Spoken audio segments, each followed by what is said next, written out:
नमस्कार दोस्तों, कैसे आप सब लोग। आशा करता हूँ काफी अच्छे होंगे और काफी कुछ सीख रहे होंगे। दोस्तों लास्ट मैंने वीडियो बनाया था ऑप्शन चेन के बारे में आप लोगों को, और मैंने उसके अंदर बताया था आपको डिटेल्स के अंदर कि हम ऑप्शन चेन को किस तरह से रीड कर सकते हैं। आज की डेट में आप लोगों को मैं एक जो सबसे बड़ा क्वेश्चन, एक ऑप्शन के बारे में, ऑप्शन जो प्लेयर होता है जो ऑप्शन चेन को देख रहा होता है उसको एक बहुत बड़ा क्वेश्चन है जो कि काफी बार पूछा गया है और काफी जगह पूछा गया है और बहुत से कम जनों ने उसका आंसर दिया है। मेरे हिसाब से किसी ने आंसर दिया नहीं है इसको। तो मैं आज उस क्वेश्चन का आंसर देने की कोशिश करूंगा आप लोगों को। अगर आप थोड़ा सा अच्छे से समझेंगे इसको तो आपको पूरी चीजें समझ में आ जाएगी इसके अंदर में। ठीक है, तो आज हम बात करने वाले हैं ऑप्शन चेन के इस चीज के बारे में। तो क्या चीज है वो? तो दोस्तों अक्सर सवाल जो पूछा जाता है वो पूछा जाता है कि यहाँ पर जो ये यहाँ पर दिखाई दी जा रही है ये क्वांटिटीज जो है, ये ओपन इंटरेस्ट जो दिखाई दे रहे हैं यहाँ पर में, तो वो लोग पूछते हैं कि सर हमें कैसे पता चलेगा कि यहाँ पर ऑप्शन बायर है कि ऑप्शन सेलर है। सबसे बड़ा क्वेश्चन यही आता है कि कैसे पता चलेगा कि मार्केट के अंदर यहाँ पर राइटिंग हो रही है कि यहाँ पर बाइंग हो रही है। कई जने कहते हैं बाइंग हो रही है, कई जने कहते हैं राइटिंग हो रही है। तो हमें कैसे पता चलेगा कि ये बाइंग है कि ये यहाँ पर राइटिंग है, सेलिंग है कि बाइंग है? पता ही नहीं चलता है। अगर हम लोग किसी एडवांस चार्ट में देखते हैं तो वहां पर क्या दिखाई देता है, यहाँ पर साइड के अंदर आपको ओपन इंटरेस्ट के बाद में यहाँ पर साइड में दिखा दे जाएगा कॉल राइटिंग दिखाई दे जाएगा, आपको कॉल अनवाइंडिंग दिखाई दे जाएगा, कॉल बाइंग दिखाई दे जाएगा, आपको शॉर्ट कवरिंग दिखाई दे जाएगा, आपको शॉर्ट दिखाई दे जाएगा आपको। तो ये सारी चीजें आपको दिखाई दे जाएगी, बट उससे समझ में क्या आता है? कुछ भी नहीं आता समझ में। हम लोग क्या देखते हैं उसको समझ में नहीं आता, इसलिए हम लोग क्या समझते हैं यहाँ से, यहाँ पर देख लिया शॉर्ट कवरिंग हो रही है, यानी कि यहाँ से मार्केट में शॉर्ट जो की हुई थी उसको बाई किया जा रहा है, तो हम लोग यहाँ से घुस जाते हैं बाई के अंदर में। यहाँ पर बाइंग दिख रही है तो हम लोग बाइंग में घुस जाते हैं। तो दोस्तों इसको थोड़ा सा एडवांस चीज में मैं आप लोगों को समझाने की कोशिश करता हूँ, और जो दिमाग के अंदर में ये पता नहीं चल पा रहा है कि हम लोगों को कि यहाँ पर ये जो क्वांटिटीज हैं ये सेलर्स की क्वांटिटीज हैं कि ये बायर्स की क्वांटिटीज हैं। तो मैं ये सारी चीज आप लोगों को अच्छे से समझाने वाला हूँ। ठीक है दोस्तों, सबसे पहले मैं आप लोगों को एक चीज बता देता हूँ कि अगर मार्केट के अंदर में एक कॉन्ट्रैक्ट अगर हम लोगों को बाय करना है, ठीक है, अगर हम लोगों को बाय करना है तो हम तब तक बाय नहीं कर सकते जबकि हमारे सामने कोई एक सेलर नहीं होगा। ठीक है, अब ये कॉन्ट्रैक्ट कब पूरा हो जाएगा? अगर मुझे ये खरीदना है और ये कोई सेल करने वाला, अगर यहाँ पर कोई सेल करने वाला मिलेगा तो ही तो मेरा ये कॉन्ट्रैक्ट पूरा होगा ना। ठीक है, तो अब ये जो चीजें पड़ी हुई वो क्या चीज है कि मान लीजिए मैंने या मेरे जैसे 50 बंधुओं ने यहाँ से बाय किया है किसी भी कॉल ऑप्शन को या किसी भी पर्टिकुलर पुट ऑप्शन को, और जो सेलर है जो बड़ी मनी है उसने सेल किया है यहाँ पर में, सिंगल बंदे ने या फिर 10 बंदे ने, जो भी बंदे हो सकते हैं, उन्होंने सेल किए हैं 50 क्वांटिटी को। तो अब मैंने बाय किए और उसने सेल किए, तो यहाँ पर जो ओपन इंटरेस्ट आएगा वो 50 आ जाएगा, क्योंकि इसने भी सेल कर दिया, सॉरी मैंने बाय कर दिया और उसने सेल कर दिया। तो यहाँ पर क्या हुआ कि हमारी जो टोटल क्वांटिटी हो गई वो 50 की हो गई। अब इसका देखने का दो तरह का नजरिया है।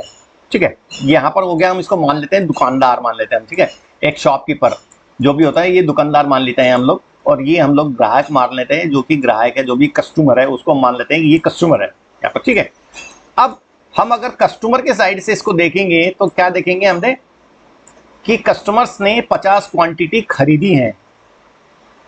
ठीक है, कस्टमर्स ने 50 क्वांटिटी खरीदी है। अगर हम लोग इस साइड से देखेंगे इसको कि 50 क्वांटिटी के अंदर में हम कस्टमर की साइड से या फिर ग्राहक की साइड से देखेंगे तो हम ये मान के चलेंगे कि यहाँ पर 50 क्वांटिटी खरीदी गई है।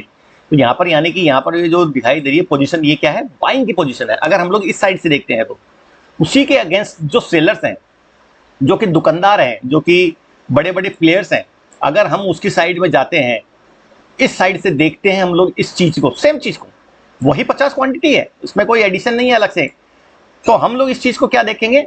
बड़े प्लेयर जो इस चीज को देखेंगे वो कहेंगे कि यहाँ पर इन्होंने 50 क्वांटिटी को बेचा है, इन्होंने इनको राइट किया है, क्वांटिटी वहीं की वहीं है, 50 ही है यहाँ पर, 100 नहीं है कि इसने 50 खरीदे और उसने 50 बेचे तो टोटल क्वांटिटी 100 आ गई। नहीं, एक ने खरीदी और इसने खरीदी तो टोटल क्वांटिटी तो 50 ही है यहाँ पर। तो सिर्फ देखने का नजरिया है केवल, और कुछ भी नहीं है। तो यहाँ पर जो देखने का नजरिया है वो कुछ इस तरह से है कि अगर हम रिटेलर्स की नजर से देखेंगे तो ये जो क्वांटिटी है ये बाइंग की क्वांटिटी है। ठीक है, और उसी तरह से अगर हम लोग बिग प्लेयर की तरफ से देखेंगे तो ये जो क्वांटिटी है वो सेल की क्वांटिटी है। ठीक है, ये तो बाई की क्वांटिटी होगी रिटेल की तरफ से, और बिग प्लेयर की तरफ से हो गई ये सेल की क्वांटिटी हो गई। तो यहाँ पर आप इस चीज को लेकर, इस डेटा को लेकर कंफ्यूज मत होइए कि कैसे पता चलेगा कि ये बायर है कि सेलर है। ये दोनों का कॉम्बिनेशन है। यहाँ पर 71,205 बायर भी हैं और 71,205 सेलर भी है। क्योंकि दुकानदारों ने तो इसको बेचा है, 71,205 लोगों ने इसको बेचा है और 71,205 लोगों ने इसको खरीदा है। मैं यहाँ पर लोग इसलिए कह रहा हूँ ताकि आप लोगों को थोड़ा सा समझ में आ जाए, बाकी ये क्वांटिटी है, ठीक है। ये लॉट्स है, 71,205 लॉट्स हैं जो कि अभी भी स्टैंडिंग है, ठीक है, ओपन इंटरेस्ट में, ठीक है। तो यहाँ पर हम लोग जाकर के देख रहे हैं कि यहाँ पर अगर बड़े प्लेयर की नजर से देखें तो सेलर है, और अगर रिटेलर्स की नजर से देखें ये तो यहाँ पर बायर है। सिंपल सी गणित है, इसको ज्यादा आपको जोड़ तोड़ मरोड़ तोड़ करके देखने की जरूरत नहीं है, सिंपल सी बात है। अब बात करते हैं यहाँ पर डेटा जो माइनस में आ रहा है, इसका क्या डेटा क्या है। तो यहाँ पर जो डेटा आ रहा है, जो माइनस के अंदर जो डेटा आ रहा है, ये यहाँ पर जो माइनस के अंदर जो डेटा आ रहा है, इसका क्या लॉजिक है, इसका क्या मतलब होता है, ठीक है। अब इसके अंदर हमने क्या किया था कि हमने 50 बाय किए थे, ठीक है, रिटेलर्स ने, और सेल किए थे हम लोगों ने, बड़े प्लेयर ने 50 यहाँ पर सेल किए थे, ठीक है। अब क्या हुआ कि मान लीजिए इसके भाव या तो नीचे चले गए या फिर ऊपर आ गए, कुछ भी हो गया, या तो ऊपर आ गए या फिर नीचे चले गए। सेम कंडीशन इसके अंदर, या तो इसके प्राइस, इस जो ऑप्शंस की प्राइस है, या तो ऊपर चली गई या तो नीचे चली गई।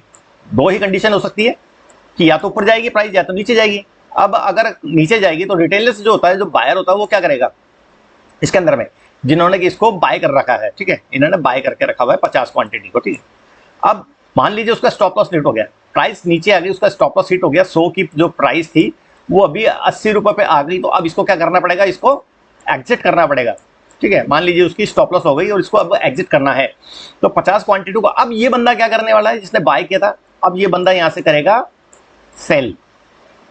जिसने बाय कर रखा था उसको सेल करना पड़ेगा अपनी जो क्वांटिटी उसको एग्जिट करने के लिए, और जिसने सेल करके रखा हुआ था वो क्या करेगा, बाय करेगा। तो इस हिसाब से जो क्वांटिटी थी, 50 क्वांटिटी जो थी, उसमें से मान लीजिए कि हम लोगों ने 40 क्वांटिटी यहां से, 40 लोगों ने यहां से भाग गए हैं, तो यहां पर भी 40 लोगों को ही बाय करना पड़ेगा, या एक बंदे को बाय करना पड़ेगा, जो भी है यहाँ पर 40 को बाय करना पड़ेगा। तो अब होगा क्या कि जो वैल्यूएशन आएगी ना, वो क्या आएगी, इस ओपन इंटरेस्ट, यहाँ पर जो कॉन्ट्रैक्ट थे 50, उस 50 में से अगर हम लोग माइनस करेंगे 40 को, तो कितने बचेंगे, कॉन्ट्रैक्ट 10। तो अब ये जो माइनस जो किया हुआ है, ये डेटा कहां पर आएगा, ये डेटा यहां पर आएगा, ठीक है, ये डेटा यहां पर आएगा कि ये जो कॉन्ट्रैक्ट्स थे, टोटल जो कॉन्ट्रैक्ट्स थे जितने भी बने हुए थे, उसमें से कुछ लोगों का स्टॉप लॉस हिट हो गया है, कुछ लोगों का टारगेट हिट हो गया है, तो वो लोग यहाँ से एग्जिट कर रहे हैं। तो ये जो कंडीशन है वो एग्जिट की कंडीशन है। ये माइनस का डेटा तब आता है जब वो लोग एग्जिट कर रहे होते हैं, और इसको दूसरे शब्दों में हम लोग कहते हैं कि बाइंग हो रही है यहाँ पर में, ठीक है। माइनस का डेटा अगर आ रहा है तो यहाँ से बाइंग हो रही है, ये जो है वो बाइंग हो रही है, बड़े प्लेयर की बाइंग हो रही है और छोटे प्लेयर यहाँ से एग्जिट कर रहे हैं, ठीक है। तो ये सारा डेटा इसका है, माइनस का डेटा इसका मतलब ये है, और प्लस का डेटा है तो इसका मतलब ये हो गया है। अब ओवरऑल क्या निकल गया था नतीजा, कि ओवरऑल स्ट्रक्चर क्या है और हमें क्या समझना चाहिए इससे, ठीक है।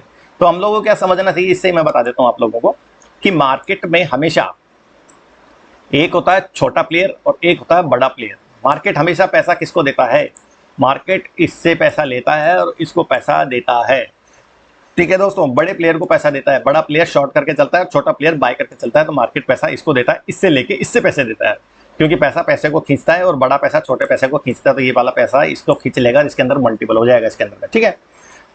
तो अभी हम लोगों को क्या समझना चाहिए, सीधा सा बात यह है कि हमारी नजरिया में बायर है, हम बायर की नजरिए से देखेंगे इस कॉन्ट्रैक्ट को, सेलर की नजरिए से मत देखिए आप, क्योंकि हम सेलर है ही नहीं, हम बायर हैं। अब आपको सीधा सा एक छोटा सा मैं एक बता देता हूं कि आपके पास में अगर मान लीजिए एक तरफ तो है 100 बायर, यहाँ पर आप दिखाई दे रहे हैं 100 बायर हैं जो कि एक चीज को खरीद रहे हैं। सर यहाँ पर हम देख लेते हैं 10,74,000 है जो कि कॉल को बाय कर रहे हैं, कि मार्केट जो है वो ऊपर जाना चाहिए, ठीक है, मार्केट ऊपर जाना चाहिए। और उसी की साइड में अगर हम लोग यहाँ पर जाकर के देखते हैं कि 9,82,000 जो है वो कहते हैं कि मार्केट जो है वो नीचे आना चाहिए। तो अभी अगर हम लोग मार्केट को ऊपर ले जाते हैं, मान लीजिए मार्केट को हम लोग ऊपर ले जाते हैं, तो हम लोगों को क्या होगा, 10,74,000 लोगों को पैसा देना पड़ेगा और 9,82,810 लोगों से पैसा लेना पड़ेगा। तो मुझे क्या होगा, नुकसान होगा, क्योंकि 10 लाख को दूंगा, 10,74,000 को दूंगा और 9,82,000 से दूंगा, मतलब 1 लाख लोगों को पैसा मुझे देना पड़ेगा अपने घर से, अपनी जेब से, ठीक है। लेकिन मार्केट ऐसा नहीं करता, अपनी जेब से बेटा पैसा कुछ भी नहीं देता, दूसरों की जेब से पैसा लेता है और बड़े प्लेयर को देता है। तो अब उस कंडीशन में क्या होगा कि मार्केट जो है वो ऊपर नहीं जाएगा, मार्केट जो जाएगा वो नीचे की साइड में जाएगा, मार्केट इसकी तरफ लेके जाएंगे, इससे पैसा लेंगे और इसको देंगे, मार्केट नीचे जाएगा, ठीक है। इसका सीधा सा मतलब ये है कि जब ओपन इंटरेस्ट अगर कॉल की साइड में अगर ज़्यादा है तो हमें पुट खरीदनी है, और अगर पुट की साइड में ओपन इंटरेस्ट ज़्यादा है तो हम लोगों को कॉल खरीदनी है, बट डायरेक्टली नहीं खरीदनी है कि यहाँ पर ओपन इंटरेस्ट देख लिया और सीधे जाके घुस गए मार्केट के अंदर जाके लग गए, नहीं। उसके साथ में आप लोगों का एडिशनल जो भी टेक्निकल एनालिस्ट है या फिर जो भी इंडिकेटर जिसके बेस पे आप लोग ट्रेड करते हैं, जो भी बेस हो आपका वो ट्रेड करते हैं, उस बेस पे ट्रेड कीजिए। सिर्फ आपको डिसीजन ये लेना है कि कॉल ऑप्शन के अंदर ट्रेड लेना है कि पुट ऑप्शन के अंदर ट्रेड लेना है। तो यहां पर जाकर के आप लोगों को इस ओपन इंटरेस्ट को देखना है कि ज्यादा लोग किस साइड में है। तो हम लोग ज्यादा लोग की साइड में नहीं, कम लोग की साइड में जाएंगे। जहां पर गैदरिंग होगी वहां पैसा नहीं मिलेगा, जहां गैदरिंग कम होगी वहां पैसा मिलेगा। ठीक है दोस्तों, तो ये सिंपल सी ट्रेडिंग इसकी ऑप्शन चेन की बारीकियां हैं छोटी सी, जो मैं आप लोगों के साथ में आज शेयर की है। ठीक है, तो आप इस चीज को लेकर कंफ्यूज मत होइए कि हमें डेटा क्या है, कि हमें किस पे पता चलेगा। ये बायर का भी डेटा है, अगर सेलर का भी डेटा है, यहाँ पर दोनों का डेटा है। सेलर की नजर से देखेंगे तो शॉर्ट की हुई है, और बायर की नजर से देखेंगे तो बाय की हुई है। ठीक है दोस्तों, आशा करता हूँ आपको सारी चीजें समझ में आओगी। समझ में आएगी तो वीडियो को लाइक जरूर कीजिएगा और शेयर जरूर कीजिएगा, ताकि आप जैसे सभी भाइयों को ये चीज समझ में आ सके अच्छे से कि हमें जो ये डेटा है वो क्या कहता है हम लोगों को, और यहाँ पर बायर है कि सेलर है, कैसे पता चलेगा। ठीक है दोस्तों, आशा करता हूँ वीडियो समझ में आया बिल्कुल लाइक कीजिए, शेयर कीजिए, सभी को बताइए कि यहाँ पर आप लोगों को ऑप्शन चेन के बारे में कुछ जानकारी एडिशनल मिली है। ठीक है, फिर मिलते हैं नई वीडियो के साथ में, तब तक पैसा बनाते रहिए, पैसा कमाते रहिए।